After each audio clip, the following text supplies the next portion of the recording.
Exode chapitre 32. Estati tito bef loa. Les peuples la wè Moïse te rete longtemps sous mon lan, sans li pas descendre, yo semblé bon côté Araon. Yo dit comme ça, en débrouille nous fait l'autre bon Dieu qui pour marcher devant nous, parce que non yo les Moïse là, qui te fait nous monter sorti dans pays l'Égypte là, nous va comme ça qui rive. Araon dit yo, ouete toutes en nous là qui dans oreilles madame nous yo, ak nan oreilles petite fille ak petit garçon nous yo, pote yo bon moi. Comme ça, tout peuple là ou était en nous là yo te gen dans oreilles yo pote yo bay Araon. Araon prend en nous yo, li fon yo, li koule loa nan yon moule, li fait estati yon tito au bœuf. Peuple là dit, peuple Israël, mais bon Dieu nous, c'est lui qui te fait nous sortir qui te pays l'Égypte là. Les Araon ouais ça, li bâti yon l'hôtel devant estati tito au bœuf là, et puis li dit yo, demain m'a fait yon gros fête pour Seigneur. Nan demain matin yo levé bien bonnet, yo touye bête, yo boule yo net offri bay Seigneur. Yo touye l'autre bête tout pour dire merci. Après ça, peuple la chita, yo mangé, yo boit. Les fini, yo levé pour yo prendre plaisir. Les ça, Seigneur dit Moïse, allez non, ou mettre descendre, parce que peuple ou te fait monter sorti dans pays l'Égypte là, gen tan déraillé. Yo la gen tête yo nan bois, yo gen tan qui te chemin moi te mandé yo suivre là. Yo prend l'eau, yo fonni, yo fait estati yon tito au bœuf, yo tombe fait service pour lui. Yo touye bête au fribali, et puis yo dit, peuple Israël, mais bon Dieu nous, c'est lui qui te fait nous sortir qui te pays l'Égypte là. Seigneur dit Moïse encore, moi ouais peuple ça, c'est un peuple qui gen tête dit, bon, kounia qui te mal réglé ak yo. Moi pral fè yo konnen lè man colère, map détruit yo, map boule yo, mais ou même, map fè ou vin yon gros nation. Moïse crié dans pied Seigneur bon Dieu li dit, Seigneur, pour qui ça pour ta coûter colère ou, pour fâcher sous peuple qui pour ou peuple ou même te fait monter sorti quitter l'Égypte, avec gros pouvoir ou, avec force pour y tout. Attends, ça pour mon pays l'Égypte yo dit, à la bon Dieu malveillant, li fait yo sorti quitter l'Égypte pour te katouye yo nan mon yo, pour te ka disparaître yo sous la terre. Seigneur, pas coûter colère ou, changer l'idée, pas faire malin sec ça a tomber sous peuple ou changer serviteur yo, Abraham, Isaac ak Israël, changer promesse ou te fait yo, ou te fait serment sous tête ou te dit yo, ma ban nou petit en quantité, yap tankou étoiles dans ciel là. Ma bay petit nous yo tout pays moi te dit ma ban nou pour pays a relé yo chemin pour tout temps. Laisse ça, Seigneur changer l'idée. Li pas voyer malin sec li te fait l'idée voyer sous peuple là encore. Moïse prend chemin pour le tourner.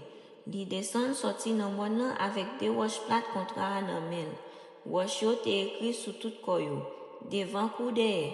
C'est bon Dieu même qui te travaille roche plate ça yo. C'est lui-même tout qui t'a écrit sur yo à propre meni.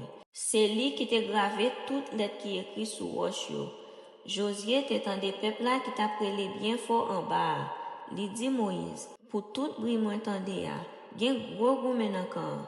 Mais Moïse répondit, non, qualité chanter ça, c'est pas chanter moun qui gagne yon bataille, ni chanter moun qui perd di bataille. C'est deux groupes moun k'ap chanter. Yon ap répondre l'autre. Les Moïse rive tout précan, li wè estati tito bœuf là, ak moun yo qui tap danser. Moïse fait yon sel colère. Li voye roche plate qui te nan men yo jeté. Yo tombé. Yal krasé en miette morceau en bas pied bon lan. Li prend estati tito bœuf yo te fait li boulel, li krasel, li fait tourner poussière. Li simen poussière nan de l'eau.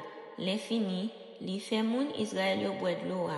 Après ça, li dit Araon, qui ça moun sa yo fait ou même pour quitter yo fait qualité gros péché ça? Araon répondit, maître, tant pis, pas fâché sous moi.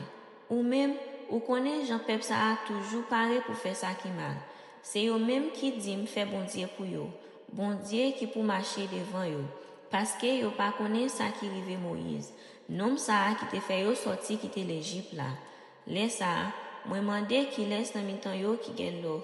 Tout moun qui te gen l'eau sur yo ban mwen. moi lage l'eau dans di feu, et puis estati ti to bœuf ça apparaît. Moïse ouais peuple là te fin déchaîné, parce que Aaron te lage bride ba yo te lage koyo dans service idole. Ça fait yo pas rien encore devant l'ennemi yo.